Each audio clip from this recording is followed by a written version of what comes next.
sosial media kita di Smart Auladi di Instagram, dan sekarang merambah lebih luas ya, yaitu cakupannya pada YouTube seperti itu. Jadi pada hari ini kita akan mengisi video kali ini dengan diskusi sederhana dan singkat di podcast ya terkait anak dan lingkungan seputar anak dan pendidikan usia dini seperti itu. Dan pada hari ini spesialnya telah hadir bersama kita ada Miss Apuy yang akan menjadi teman diskusi kita cerita hari ini gitu. Sharing aja juga ya.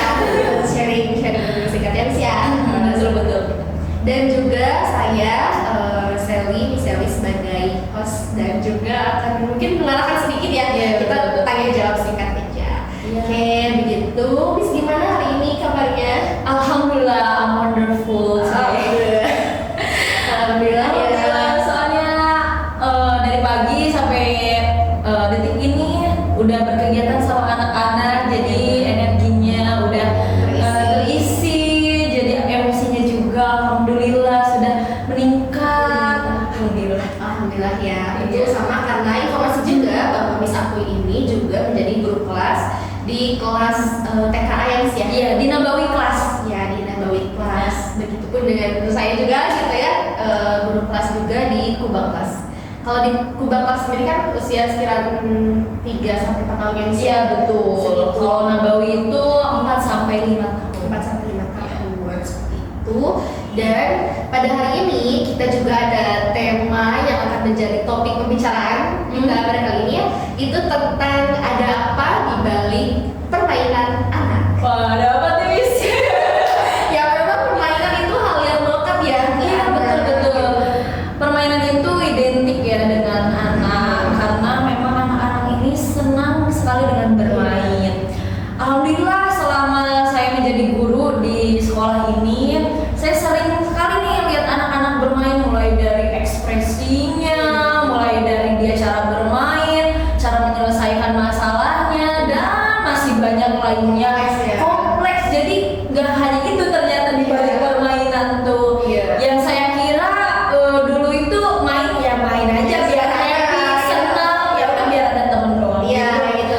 Ternyata ada makna-makna banyak yang dalam balik permainan ini, yang kita sebagai orang dewasa pada umumnya menganggap bahwa permainan ya anak yang bermain gitu, hal yang memang umum dilekatkan begitu kan ya. Dan juga ternyata di balik apa yang sedang mereka lakukan dengan mainan-mainan yang mereka miliki itu ternyata semuanya memiliki makna seperti itu, dan itu menjadi hal yang perlu kita angkat nih, kira-kira menjadi tambahan ilmu nih, pengetahuan juga bagi kita semua, dan juga tentunya bagi kami sebagai guru kelas ini terkait memahami pemaknaan terkait permainan dari anak usia dini seperti itu. Dan juga untuk yang di sini kan tadi ya sudah dibahas juga kalau anak itu lekat dengan bermain, kemudian juga ketika dari masih ini ya secara naluriahnya ya, ketika anak dari bayi sekalipun gitu orang tua sudah memberikan mainan sebagainya, sudah menjadi hal yang perlu untuk dicukupi ya, hal seperti itu. Dan ketika ini tuh kenapa sih perlu bermain anak? Kenapa ya anak perlu bermain? Sebelum saya menjadi guru di sekolah ini, saya belum begitu menyadari kenapa sih anak harus bermain gitu ya. Tapi melihat kondisi sekarang, terutama zaman sekarang yang ponakan saya juga masuknya gen alpha gitu ya, kita banyak sekali melihat anak-anak itu bermain dengan gadget, dengan alat elektronik, dengan tablet, screen time dan lain-lain.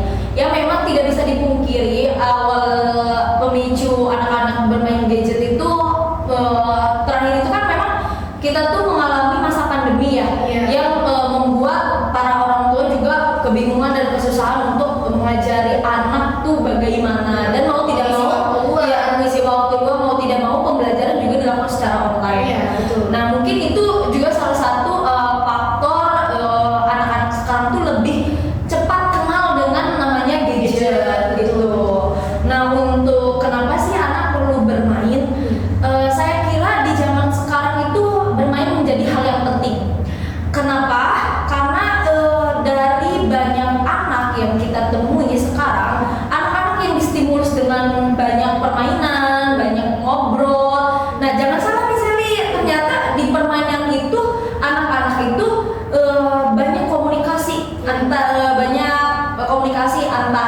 dengan yang lainnya, misalnya permainan kelompok, permainan contoh sederhananya permainan kelereng. Ya, ketika kita misalnya main kelereng dari jarak satu ke jarak sana, kena punya temennya, pasti kan ada interaksi tuh antara satu sama lain. Nah itu hal yang sangat bagus. Bayangkan jika anak tidak mengetahui permainan kelompok yang sehari-harinya di rumah, nah itu mungkin dia tidak tahu caranya interaksi dengan teman setimnya. Tidak terolah. Nah gitu. Jadi kenapa perlu bermain? Ya sangat perlu, karena memang itu menjadi stimulus untuk pertumbuhan dan perkembangan anak. Yang mana kita tahu bahwa anak usia dari 0 sampai 6 tahun itu kan masa emas gitu ya, golden age, masa-masa yang harus digali potensi, diperbanyak stimulus, mulai dari sensori, terus motorik dan lain-lain. Nah itu lewat permainan itu sangat bagus sekali, sangat bisa kita coba gitu. Jadi untuk stimulus itu tidak hanya kalau zaman kita ya, zaman dulu tertawa saya Gen Z tapi milenial gitu. Bermain itu sesuatu yang dianggap salah. Jadi main mulu, belajar dong gitu ya. Main mulu, belajar belajar dong, ini baca itu. Nah, yang saya rasakan sekarang, oh ternyata ketika stimulusnya hanya dengan membaca saja, hanya dengan mengenal angka huruf saja, ternyata seperti ini loh motorik saya sekarang belum sangat tidak terasah gitu. Kayak hal-hal kecil praktikal lain itu masih kesusahan. Misalnya tali menali atau itu kan sebuah hal dasar dan bisa kita temukan di masa anak-anak di permainan, mulai dari meloncat dan gitu. Jadi penting lah. Berarti akan terus berkesinambungan ya, betul. Apa yang mereka lalui ketika kecil itu juga akan jadi fondasi dan dasar bagi kehidupan mereka selanjutnya. Seperti itu ya, berarti memang perlu ya adanya bermain pada anak. Itu berarti untuk mengarahkan anak kepada lingkungan permainan sebagainya itu perlu didukung dengan sebaik mungkin, difasilitasi. Dan untuk permainan ini kan tidak hanya kepada sesuatu yang disediakan secara ini ya, saya beli dan sebagainya gitu. Bisa untuk di rumah pun ya, betul. Gitu. Iya betul, misalnya jadi tidak hanya kita tuh kalau mainan gitu ya, kita identiknya aduh ini mungkin misalnya menyarankan anak kita harus bermain gitu ya, pasti mikirnya aduh harus beli mainan apa lagi nih. Nah itu juga yang dulu saya miskonsepsi yang saya pikirkan seperti itu. Kalau anak gak di stimulus dengan bacaan, berarti dengan mainan, tapi dengan mainnya itu kan berarti kita harus beli gitu ya. Dulu saya berpikir seperti itu, tapi ternyata memang sejak kita kenal dengan Luspa gitu ya, di sekolah ini kan dikenalkan juga dengan Luspa. Nah saya baru tahu ternyata hal-hal sederhana bagi sekitar kita seperti apa ya. Oke, misalnya ini botol ini kan mungkin ada bungkusnya, ada kardusnya gitu ya. Nah dulu tuh nggak tahu, ya udah kardus tinggal buang aja. Tapi setelah kita mengenal Luspa pada training, oh iya ternyata si kardus itu bisa kita gambar bisa kita manfaatkan buat bermain. Digambar misalnya jadi rumah-rumah, di setiap kardus disusun jadi balok. Wah ternyata itu bisa jadi bermain juga gitu bagi anak. Itu juga sangat bagus untuk anak. Gak kerasa loh, ternyata anak-anak juga bisa menulis melalui permainan dari kardus bekas botol gitu. Itu secara tidak langsung kan anak-anak juga belajar gitu.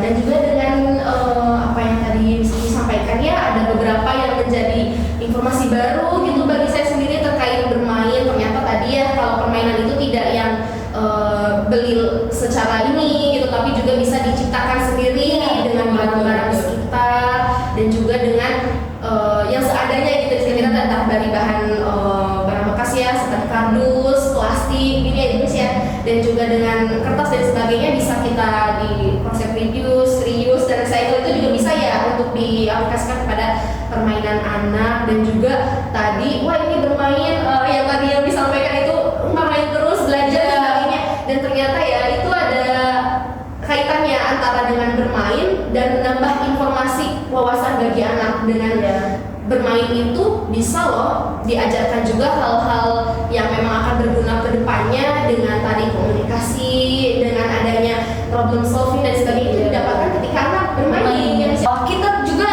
miskonsepsi ini cara mainnya gini nih, cara mainnya gini, kita buat panjang gitu ya, dicontohkan gitu ya. Padahal tanpa kita contohkan juga nanti anak tuh akan mencari daya kreativitasnya akan terbangun gitu.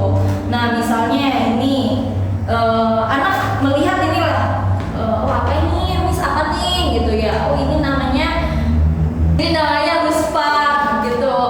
Nah terus anak-anak coba, Miss ini mainnya gimana, coba gimana ya. Nah sebagai kita orang terdekat gitu anak-anak, sebaiknya kita jangan langsung memberitahu anak, tapi kita lebih memantik anak untuk mencari cara untuk memecahkan permainan tersebut. Misalnya dia akan, ini ada beberapa garis nih, mungkin anak akan coba dengan berbagai, justru imajinasi kita dan imajinasi anak tuh imajinasinya lebih luas. Anak kadang anak udah buat pistol, kita masih bisa buat pedang doang gitu. Nah selain melatih motorik halus, anak juga akan mengenal warna. Jadi dengan bermain sendiri itu akan meraih gitu ya, menggali banyaknya potensi yang ada pada diri anak. Ya, berbagai aspek itu bisa kita gali ya dari mainan. Ya, seperti mainan masak-masakan. Ya, masak-masakan. Kalau kita lihat gitu ya, anak kan sering banget pura-pura jadi koki, pura-pura jadi pembeli. Nah itu bagus banget. Anak tuh berarti sedang berperan menjadi orang dewasa gitu tuh. Anak juga ternyata melihat, mengobservasi sendiri bahwa oh ternyata kalau di dapur tuh seperti itu ya. Gimana ya caranya aku melakukan seperti mama? Gimana ya aku caranya melakukan seperti orang di sana yang sedang memasak? Nah mungkin bahkan bukan mainan masak-masakan sekalipun. Waktu dulu saya kayak dari tang itu kan bisa dijadikan masak-masakan. Nah itu tuh kita tuh anak-anak tuh sedang berusaha menjadi peran menjadi orang dewasa, meniru orang dewasa. Yang by doing itu bermain peran. Terus anak selain itu juga berlatih komunikasi. Misalnya pura-pura jadi koki, pembeli, ada interaksi gitu. Jadi terdorong ya, nalurinya perlu untuk bisa menyampaikan apa yang diinginkan gitu. Iya betul. Jadi dengan permainan sendiri tadi ya ada banyak hal yang bisa anak raih, bisa anak pelajari, bahwa dari apa yang tadi disampaikan itu bahwa permainan itu ya belajar ya, bermain adalah belajar gitu bagi anak, karena anak itu memang dunianya bermain. Bermain itu sebagai tempatnya anak belajar, berbagai hal itu bisa diraih ketika anak bermain, dan bermain itu perlu dipenuhi ya berarti. Iya betul Miss Rima. Kan ada istilah belajar sambil bermain, bermain sambil belajar. Nah itulah kita bisa tahu ambil dari sana. Tujuan pemerintah itu sebetulnya itu. Jadi anak-anak di usia sekarang itu bukan waktunya anak langsung mengenal, memang bagus gitu ya mengenal dasar, tapi sangat disayangkan kalau anak kebutuhannya permainannya tidak dicukupi, nanti anak juga cepat jenuh gitu. Dengan apa yang tadi disampaikan ya terkait banyaknya permainan seperti cooking, spat, dan permainan-permainan lainnya ya seperti apa yang kita ini contohnya. Nah itu menjadi dasar kan bagi anak untuk menggali berbagai potensi. Kira-kira potensi apa aja yang bisa dan fondasi yang sekiranya akan bermanfaat bagi anak ke depannya. Nah fondasi yang akan terbentuk di kemudian hari yaitu keterampilan sosial, karena anak akan secara tidak langsung akan interaksi. Terus hal lainnya adalah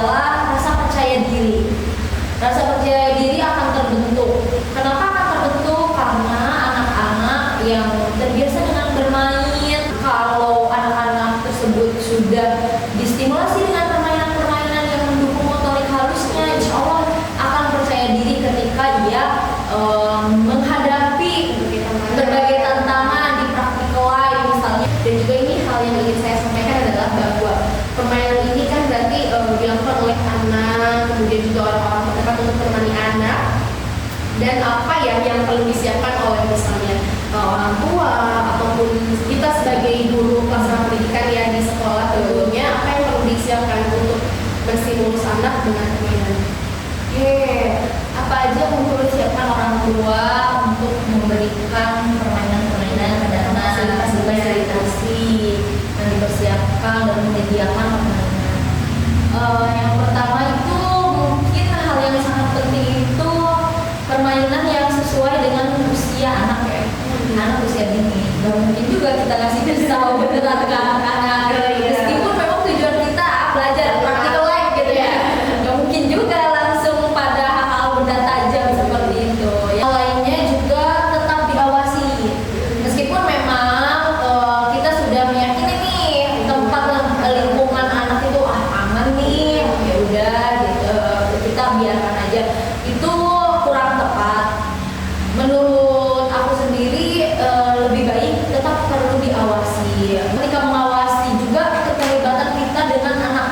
Misalnya ketika ada anak yang tidak tahu dan bisa aja kan anak ketika main Lego gak berhasil frustasi. Udah mau main ini lagi, pokoknya aku gak mau main ini lagi, aku gak suka main itu karena gak percaya diri gak bisa menyelesaikan.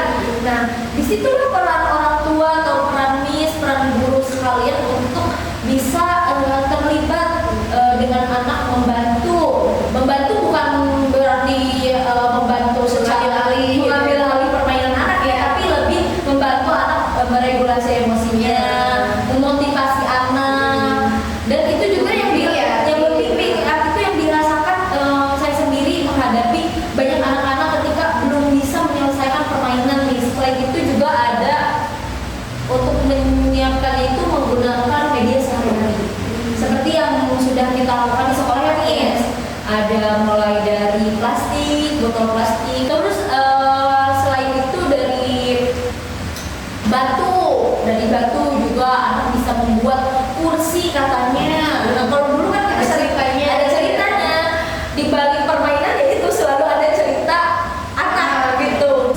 Permainan yang bisa banyak sih sebenarnya Miss, mulai dari tisu, plastik, batu, terus kayu balok, dan juga dari alam juga ya, dari alam juga menyediakan dengan biji-biji pinus ya, kemudian juga ragam kantin dan daun yang sekiranya memang bisa dijadikan permainan dan aman digunakan oleh. Dan ternyata perlu ya untuk tetap memberikan lingkungan yang nyaman, aman, dan tetap diawasi. Dan juga posisinya, perannya maupun orang tua juga tetap hadir dalam permainan anak, karena dengan bercerita ini disampaikan ke orang lain bahwa apa yang sudah dibuatnya itu luar biasa gitu ya, dengan cerita-ceritanya, dan itu selalu di luar nalar, dan memang kita yang lihatnya wah di belah mana pastinya tadi ya, ternyata memang itu ada. Jadi memang daya kreativitasnya sedang kembang-kembangnya ya pada usia masa-masa ini. Oke, alhamdulillah ya Miss, ternyata waktu berjalan dengan begitu cepat, tidak terasa, perasaan baru mulai salam dan sampai kepada iya ya Miss, gak kerasa, Masya Allah. Memang ya kalau ngobrolin anak tuh seseru itu. Ya betul, itu juga hal yang menjadi rutinitas ya bagi kita semua di guru-guru khususnya di TK Asrama Al-Hadi sendiri. Kita selalu membicarakan perkembangan anak, setiap anak pulang sekolah, hal-hal yang setiap hari ditemukan itu selalu kita ceritakan kembali, dan jika ada hal-hal yang baru kita cari solusinya bersama, diskusikan bersama, dan ternyata dengan sharing-sharing seperti ini dan tentunya lebih luas lagi ditonton oleh masyarakat umum melalui YouTube ini juga senang ya, sama seperti menemukan teman baru untuk kita diskusi. Dan alhamdulillah diskusi kali ini dengan tema bermain ada apa sih di balik permainan anak itu ternyata ada banyak makna ya, perlu untuk di highlight oleh kita semua, bahwa bermain yang senantiasa diremehkan oleh beberapa orang itu ternyata itu adalah cara untuk mereka belajar seperti itu. Jadi memang perlu untuk dipenuhi kebutuhannya, diberikan lingkungan yang aman, nyaman, kemudian juga senantiasa mendampingi setiap tahapan perkembangan pada anak. Nah, untuk mengakhiri ini, Miss ada hal-hal yang ingin disampaikan ya terkait diskusi dengan tema. Oke, untuk diskusi kali ini sangat seru ya Miss. Terutama kita membahas di balik permainan anak gitu ya. Coba aja Bunda tanya ke anak-anak Bunda